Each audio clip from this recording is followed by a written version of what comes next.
2013 সালের 5 মে সারা দেশ থেকে 13 দফা দাবি নিয়ে মতিঝিলের শাপলা চত্বরে জড়ো হতে থাকে কওমি মাদ্রাসার লাখ লাখ ছাত্র ও শিক্ষকরা। একসময় কানায় কানায় পূর্ণ হয়ে যায় সমাবেশ স্থল। হেফাজতে ইসলামের নেতাদের বক্তব্যে উত্তাল মতিঝিল। সারাদিন ব্যাপী উত্তেজনাকর পরিস্থিতির মধ্য দিয়ে চলে সমাবেশ। সন্ধ্যা ঘনিয়ে আসলেও দাবি আদায় না হওয়া পর্যন্ত সমাবেশস্থল ছাড়তে নারাজ উপস্থিত হেফাজতে ইসলামের কর্মী সমর্থকেরা। আইন শৃঙ্খলা বাহিনীর সদস্যরা বারবার তাদের সরে যাওয়ার জন্য মাইকে ঘোষণা দিতে থাকলেও নেতাকর্মীরা তাদের অবস্থান থেকে অনড় ভূমিকা পালন করে।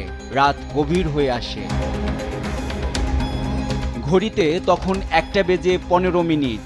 ততক্ষণে আইন শৃঙ্খলা বাহিনীর ঊর্ধ্বতন কর্মকর্তাদের থেকে অপারেশন ফ্ল্যাশ আউটের নির্দেশনা চলে এসেছে।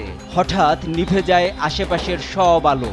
পুলিশ, র্যাব, বিজিবির সদস্যরা একযোগে ফাঁকা গুলি, সাউন্ড গ্রেনেড ও কাঁদানে গ্যাস ছুটতে থাকে। মুহূর্তেই এক ভীতিকর থমথমে পরিবেশের সৃষ্টি হয় পুরো এলাকা জুড়ে। দিক বিদিক প্রাণ ভয়ে ছুটাছুটি করতে থাকে দিশেহারা জনতা। প্রাণ ভয়ে পলায়নরত জনতার উপর চলতে থাকে লাঠিচার্জ।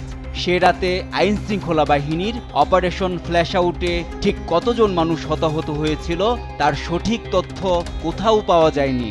স্বৈরাচার শেখ হাসিনার নির্দেশেই সেদিনের হতাহতের ঘটনা ধামাচাপা দেওয়া হয়েছিল বলে মনে করেন বিশিষ্ট জনেরা।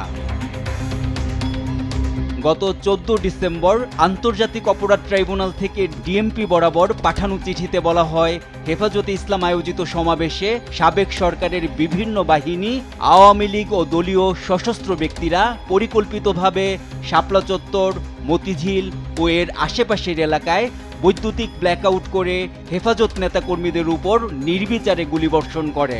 নেতাকর্মীদের উপর বিভিন্ন বাহিনীর পরিকল্পিত হত্যা, গণহত্যা ও গুমসহ মানবতা বিরোধী অপরাধ সংগঠিত হয়েছে বলে তদন্তে প্রকাশ পায়। আর এতেই ফেঁসে যাচ্ছেন স্বৈরাচার শেখ হাসিনা সহ অন্তত শতাধিক আইন শৃঙ্খলা রক্ষাকারী বাহিনীর ঊর্ধ্বতন কর্মকর্তা। হেফাজতে ইসলামের বিরুদ্ধে অপারেশনের দায়িত্বে থাকা ডিএমপির সেই সময়ের কমিশনার বেনজির আহমেদ সহ শতাধিক পুলিশ কর্মকর্তার নাম, ঠিকানা, বিপি নম্বর ও পরিচয় জানতে চেয়েছেন অপরাধ ট্রাইব্যুনাল। এর মধ্যে দায়িত্বে থাকা সেই সময়ের 10 জন পুলিশ কর্মকর্তার নাম উল্লেখ করা হয়েছে।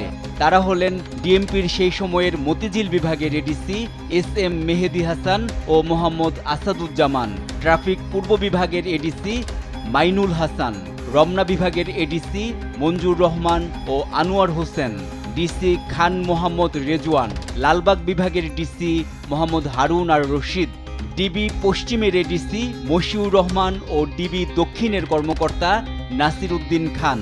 এছাড়া সে সময় দায়িত্বে থাকা ডিএমপির সব অতিরিক্ত কমিশনার, যুগ্ম কমিশনার, ডিবির উপকমিশনার, ডিএমপির মতিঝিল, রমনা, ওয়ারি বিভাগের ডিসি সহ সংশ্লিষ্ট এলাকার থানার ওসি, এসি, এডিসি সহ ঊর্ধ্বতন কর্মকর্তাদের তথ্যও চাওয়া হয়েছে। 2013 সালের 5 ও 6 মে হেফাজতে ইসলামের কর্মী সমর্থকদের শাপলা চত্বর থেকে সরিয়ে দেওয়ার সিদ্ধান্ত ছিল সম্পূর্ণ রাজনৈতিক। সেদিন অপারেশন পরিচালনার প্রধান দায়িত্ব পালন করেন সে সময়ের ডিএমপি কমিশনার বেনজির আহমেদ ও র্যাবের কর্মকর্তা জিয়াউল আহসান।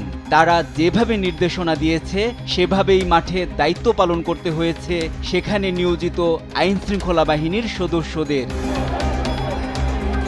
নিউজ ডেস্ক, দেশ টিভি।